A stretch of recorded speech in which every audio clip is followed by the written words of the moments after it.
Hai, bună dimineața, dragii mei! Iată, nu la o parte de pescuit la feeder. Ca de obicei, puturos cum sunt, nu m-am trezit. Am zis că n-are rost să mă mai duc la Dunăre, că nu mai găsesc locuri.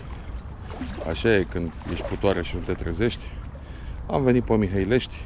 Chiar vreau să încerc și Mihăileștiul de nou, după câteva partide la Dunăre destul de bune. Astăzi, pentru că este târziu, am venit pe Mihăilești, pe loc nou. Hai să vedem ce o să iasă. Fir întins! Ca și nadă Agroland, făină de pește și ulei de somon, nadă puturoasă. Ca de obicei vreau să fac selecție. Niște pelete de la ADP de 68. O să încerc cu astea de început, după aia vedem care e treaba. I-am mai băgat în nadă niște pelete de 3 mm de la Benzar, de embutiric, la fel, o aromă foarte puturoasă. Na. Metoduri de 40, cârlige de 10, Drenan White Gape. M-am instalat deja, v-am zis că sunt pe alt loc. Am avut deja trăsătură. Uite, aia pe dreapta e moale. Nu e rău. Na, destul de târziu. E aproape 9 ceasul. Da. Lacul superb. Foarte, foarte curat. Apa foarte, foarte limpede. Tocmai de-aia am și făcut o nadă închisă la culoare. Hai să vedem ce o să fie. Ne auzim pe parcurs.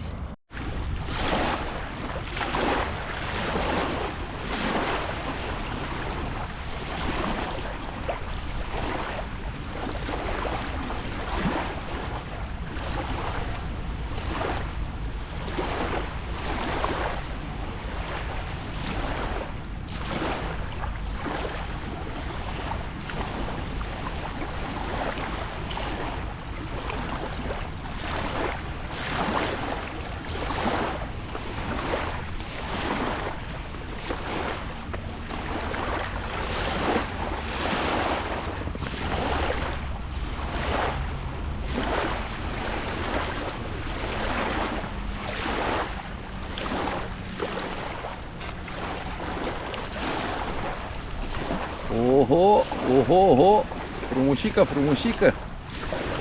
Am mai luat câteva, n-am apucat să filmez. Hai că merge și aici, merge cât de cât.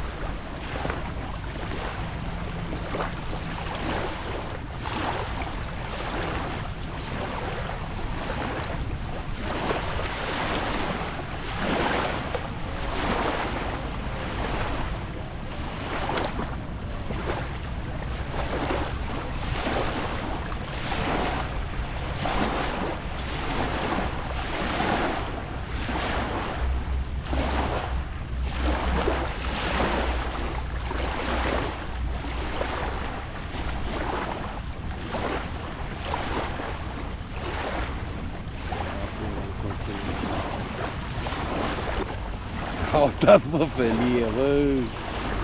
Uitați felie, băieți! Mamă, mamă, mamă! Papaneaua în gură! Felie de Mihăilești! Mamă, mamă, ce bucat! Dacă păcălesc 2-3 de-astea, sunt inginer! Da, frumos! Tocmai de-aia am să schimb locul, adică să merg și în altă parte a lacului. Aici e pe lacul mare, cum ar veni în deschidere. Așa plătic. Așa plătică, gigant. Super.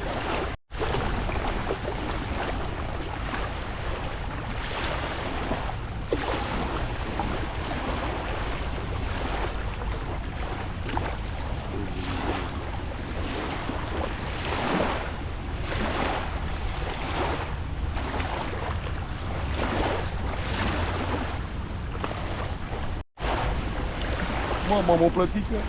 Mare rău. Ia uitați-vă, hai de capul meu.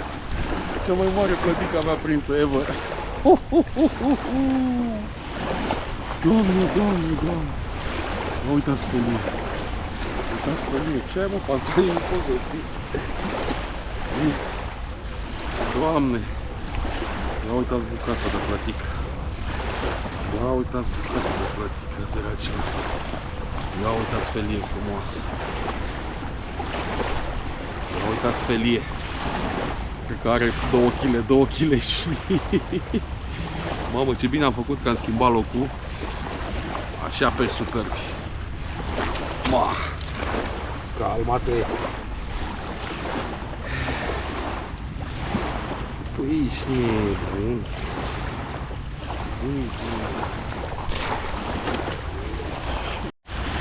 Băi, fraților, n-am avut ce să mai filmez. Sunt valuri ca la mare. Bate vântul de rupe din față. A început așa pe la 10, jumate, 11 să bată. Și de atunci s-a tăiat și peștele. Vine iarba multă pe apă. Se pune pe fir. Le deranjează, nu e ce trebuie deloc. Știam că o să bată vântul așa tare și din față, dar na, am zis să încerc. Nu pare rău, am luat 2 plătici, cât capacul de toaletă, să zic așa. Dar de atunci, dacă nu începea vântul, cred că era mult mai bine. Dar de când a început vântul, s-a tăiat tot. Am mai ciugulit așa, 1, 2, dar rar și destul de mici. De alea mari n-au mai intrat deloc. Nu știu cât mai durează partida. Efectiv de vreo oră jumate nici n-am mai avut trăsătură. Na, aia e. Sper să vă mai arăt ceva, dacă nu, cam asta a fost partida. Destul de slăbuță, în schimb calitativă. N-a fost cantitate, dar a fost calitate. Cam ăsta e peștele pe ziua de astăzi. V-am zis că nu e mult, dar e mare. Ia uitați frumusețe de plătici. Am 2 plătici. Am zis că prima e mare. Uitați. Uitați aici bucăți. Uitați bucăți de plătici. Super tare. Super tare. Așa ceva rar. Cel puțin asta e recordul meu. N-am mai luat așa ceva. Nici chiar pe Dunăre, nici chiar pe Sărulești. Bombă. Bombă. Hai, gata, dragii mei. Închei și eu partida. Suficient și pentru astăzi.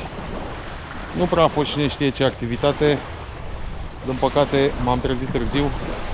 N-am ajuns la timp. Probabil că dacă veneam mai devreme era mai bine.